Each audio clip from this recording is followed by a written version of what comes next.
Paz do Senhor Jesus, amados irmãos, novamente reunidos para mais uma web aula da nossa Escola Bíblica Dominical. Que Deus os abençoe em nome de Jesus. Nós iremos iniciar essa Escola Bíblica Dominical orando ao Senhor. Querido Deus e eterno Pai, graças te damos, Senhor, por mais uma vez estarmos reunidos, Senhor, de forma remota, Senhor, para aprendermos mais, Senhor, da Tua Palavra. Mais uma vez, Senhor, que o Senhor venha nos abençoar, Senhor. Deus querido, Deus bendito, abençoe-nos, Senhor, abençoe nossos irmãos, os alunos, todos aqueles, Senhor, que irão participar, Senhor, dessa Escola Bíblica Dominical. Que Tu venhas falar, Senhor, conosco, que a Tua Palavra venha ao encontro às nossas necessidades. Por isso, Senhor, nós oramos e também Te agradecemos, no precioso nome de Jesus. Amém. Dando continuidade, amados irmãos, a nossa lição de número 4, que tem por título A Iluminação Espiritual do Crente. Novamente, querendo informar os irmãos, nós estamos fazendo uso das lições da Escola Bíblica Dominical do segundo trimestre. O texto áureo nos diz: para que o Deus de nosso Senhor Jesus Cristo, o Pai da glória, vos dê em seu conhecimento o espírito de sabedoria e de revelação. Aos Efésios, capítulo 1, versículo de número 17. A nossa verdade prática nos diz: a vocação do crente inclui a herança de preciosas riquezas conferidas aos eleitos pela grandeza do poder de Deus. A leitura bíblica em classe encontra-se em carta de Paulo aos Efésios, capítulo de número 1, do versículo 15 ao versículo 23. Para você que não tem a revista e quiser e puder nos acompanhar, aos Efésios, capítulo 1, versículo 15 ao versículo de número 23. Diz assim a preciosa palavra do Senhor: pelo que ouvindo eu também a fé que entre vós há no Senhor Jesus e o vosso amor para com todos os santos, não cesso de dar graças a Deus por vós, lembrando-me de vós nas minhas orações, para que o Deus de nosso Senhor Jesus Cristo, o Pai da glória, vos dê em seu conhecimento o espírito de sabedoria e de revelação, tendo iluminados os olhos do vosso entendimento, para que saibais qual seja a esperança da sua vocação e quais as riquezas da glória da sua herança nos santos, e qual a sobre-excelente grandeza do seu poder sobre nós, o que cremos, segundo a operação da força do seu poder, que manifestou em Cristo, ressuscitando dos mortos e pondo à sua direita nos céus, acima de todo principado e poder e potestade e domínio e de todo nome que se nomeia, não só neste século, mas também no vindouro, e sujeitou todas as coisas a seus pés, e sobre todas as coisas o constituiu como cabeça da igreja, que é o seu corpo, a plenitude daquele que cumpre tudo em todos. Amém, amados irmãos?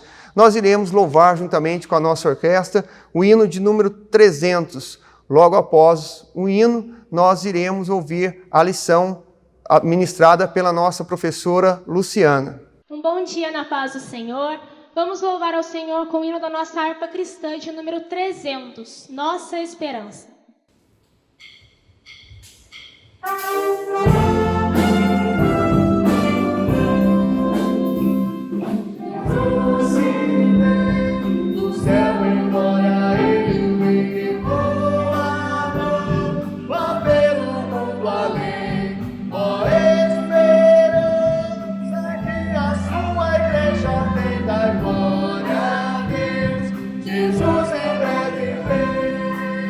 Nossa esperança é sua vida.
A paz do Senhor a todos os irmãos. Estamos aqui para dar continuidade à nossa escola bíblica dominical. A lição de hoje é a lição de número 4, que tem por título A Iluminação Espiritual do Crente. Vamos à introdução. Ainda no primeiro capítulo, o apóstolo Paulo inicia uma longa sentença assim dividida: ação de graças, do versículo 15 e 16, oração intercessora, no versículo 17 e 19, e confissão de louvor e exaltação, versículo 20 e 23. Nessa sentença, somos exortados a louvar ao Senhor pela nossa eleição, buscar a iluminação do Espírito para compreender a dimensão da nossa chamada e herança divina, bem como para entender a grandeza do poder de Deus. Essa lição ela está focada em uma oração feita pelo apóstolo Paulo, e através dela podemos compreender grandes verdades espirituais. Seremos instruídos e aconselhados a buscar a iluminação espiritual para compreender a dimensão da nossa chamada e herança divina e entender a grandeza do poder de Deus. Vamos ao primeiro tópico: a esperança da vocação e as riquezas da glória. O apóstolo ensina que os salvos precisam ser iluminados para compreenderem quais são a esperança da vocação e as riquezas da sua glória. No primeiro item, ação de graça e intercessão, o apóstolo Paulo se alegra e dá graça pela vida dos eleitos e por todas as bênçãos espirituais recebidas, tais como a predestinação, a filiação e o dom do Espírito Santo. O apóstolo tinha consciência da grandeza do Evangelho, por ser algo que vai além do entendimento humano. Paulo sabia que era impossível de se compreender senão pela revelação do Espírito Santo. E ele roga a Deus para que os crentes recebam a capacidade de compreender a esperança da chamada e as riquezas da herança e a grandeza do poder de Deus. Paulo intercede para que seja concedido aos eleitos o espírito de sabedoria e revelação. Mas que sabedoria é essa? De que revelação se trata? Essa sabedoria a qual Paulo se refere não se pode adquiri-la em livros ou em faculdades. Não se trata de conhecimento humano, mas sim da sabedoria mencionada em Tiago. E como eu posso adquirir essa sabedoria? Tiago, capítulo 1, versículo 5, diz assim: E se algum de vós tem falta de sabedoria, peça a Deus, que a todos dá liberalmente, e não lance em rosto, e ser-lhe-á dada. A sabedoria que Paulo se refere é a sabedoria que vem do alto. A revelação a que Paulo se refere não se trata de descortinar o futuro, não se trata do dom da revelação, mas sim da compreensão do seu chamado. Se trata de você entender a sua posição no corpo de Cristo, é ter o conhecimento pleno da vontade de Deus e compreender as verdades espirituais. Em 1 Coríntios, capítulo 2, versículo 14, diz: Ora, o homem natural não compreende as coisas espirituais, porque lhe parecem loucura, e não pode compreendê-las, porque elas se discernem espiritualmente. Paulo se refere ao conhecimento pleno da vontade de Deus. No segundo item, a esperança da vocação, Paulo fala da vocação de ser salvo, do seu relacionamento com Deus. Não podemos cumprir essa vocação sem compreendê-la. Aí você pode pensar, essa vocação seria a minha vocação para cantar, ou para pregar, ou para ensinar? Não se trata disso, mas sim da sua conduta como salvo. Todos nós fomos vocacionados para a salvação. Fomos vocacionados a viver de maneira digna, a termos uma conduta irrepreensível, buscando a santificação com a esperança de uma vida eterna com Deus. No terceiro item, as riquezas da glória da sua herança. Em oração, o apóstolo Paulo pede que os crentes compreendessem tudo que a graça nos concede, a riqueza da salvação e as bênçãos que acompanham o viver em Cristo, e as maravilhas do porvir, como vermos a Deus e a Cristo face a face e o adorarmos. Vamos começar o segundo tópico. A sobreexcelente grandeza e a força do poder divino. O poder divino é imensurável e nada pode detê-lo. Em sua carta, Paulo se esmera no esforço de traduzir a grandiosidade e a eficácia desse poder que opera em favor dos crentes. No primeiro item, a sobreexcelente grandeza do seu poder. No versículo 19, Paulo ora para que os crentes pudessem compreender a sobreexcelente grandeza do poder de Deus. Essa palavra significa extraordinário. Somente o poder extraordinário de Deus é capaz de transformar o homem e concretizar as bênçãos que nos foi prometida, não só para essa vida, mas para a vida eterna. No segundo item, a força do poder divino. Na sentença, segundo a força do seu poder, o apóstolo Paulo fala do poder ativo de Deus Todo-Poderoso, que tem pleno controle de tudo, que nos dá liberdade de escolha através do livre-arbítrio, mas que também interfere em nossas vidas em favor daqueles que nele creem. Em Isaías, capítulo 64, versículo 4 diz: porque desde a antiguidade não se viu, nem com ouvido se percebeu, nem com olhos se viu, um Deus além de ti, que trabalha por aquele que nele espera. Vamos para o terceiro tópico. Cristo, nosso exemplo de exaltação. Nesse ponto, veremos 3 aspectos da exaltação de Cristo, que atestam a grandiosidade do poder de Deus, disponível também para os crentes. No primeiro item, a primícia dos que dormem, Paulo enfatiza que o poder de Deus se manifestou em Cristo, ressuscitando-o dos mortos. Ao ressurgir dos mortos, Jesus se tornou a primícia de todos os mortos. Essa ressurreição é a nossa garantia de que através de Cristo Jesus nós também seremos ressuscitados para a vida eterna e a certeza de que venceremos a morte. No segundo item, Cristo elevado à direita de Deus. No versículo 20, Paulo reforça o poder de Deus quando a elevação de Cristo ao trono, pondo-o à direita nos céus, indicando que Cristo triunfou, que ele venceu o pecado e o mal, e isso significa que nós também venceremos por meio de Cristo Jesus. Em Romanos, capítulo 8, versículo 17, nos diz: ora, se somos filhos, somos herdeiros, herdeiros de Deus e co-herdeiros com Cristo. Se com ele sofremos, também com ele seremos glorificados. Aleluia. No terceiro item, Cristo exaltado sobremaneira.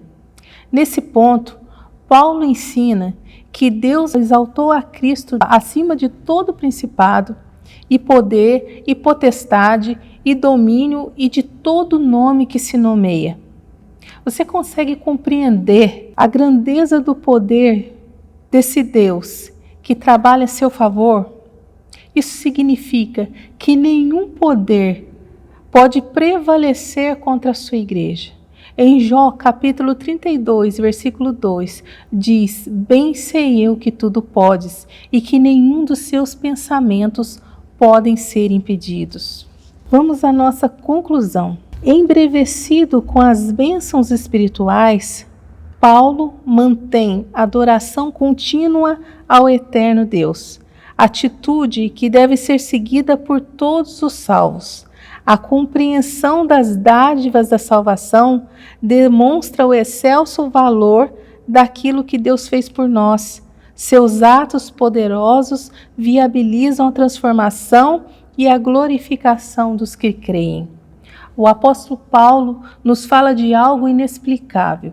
O poder de Deus e tudo o que ele opera é incompreensível à mente humana, e só podemos compreendê-lo através da revelação do Espírito Santo. E quando recebemos essa revelação, compreendemos que a nossa vida não termina aqui, que Cristo venceu por nós e que nos concedeu a vida eterna. Compreendemos que não existe barreira que não podemos transpor pela autoridade do nome de Jesus, que é o nome que está acima de todos os nomes. Que não há nenhum prazer terreno, nenhum bem material que se compare à alegria plena de estar no centro da vontade de Deus e a certeza da salvação. E damos graça, porque temos essa certeza de que existe um Deus todo-poderoso que rege todas as coisas e faz com que elas cooperem juntamente para o bem daqueles que o amam e são chamados segundo seus propósitos. Romanos capítulo 8, versículo 28. E deixo aqui um versículo para a meditação dos irmãos, que está em Efésios capítulo 3, do versículo 17 ao 19.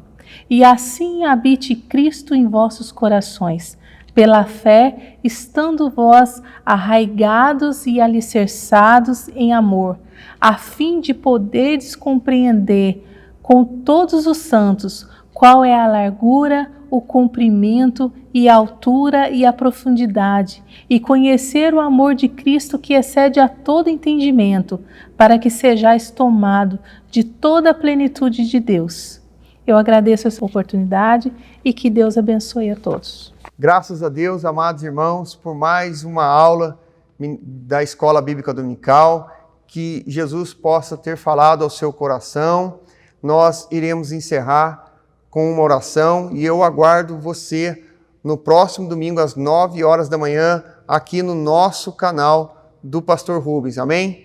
Senhor Deus e amado Pai, graças te damos, Senhor, por mais uma aula ministrada, por mais uma palavra que o Senhor trouxe ao nosso coração. Senhor, que a Tua palavra possa ter caído, Senhor, em boa terra, que a semente que foi semeada em nossos corações, Senhor, possa trazer frutos, que ela possa crescer, que ela possa frutificar, Senhor, para a glória do Teu nome. Abençoe, Senhor, as nossas vidas, abençoe, Senhor, meus irmãos que estão, Senhor, nas suas casas, nos seus lares, Senhor. Deus, fale, Senhor, com eles, assim como o Senhor tem falado conosco. Deus querido, Deus bendito, em nome de Jesus oramos. Amém. Que Deus vos abençoe e uma ótima semana a todos. Amém.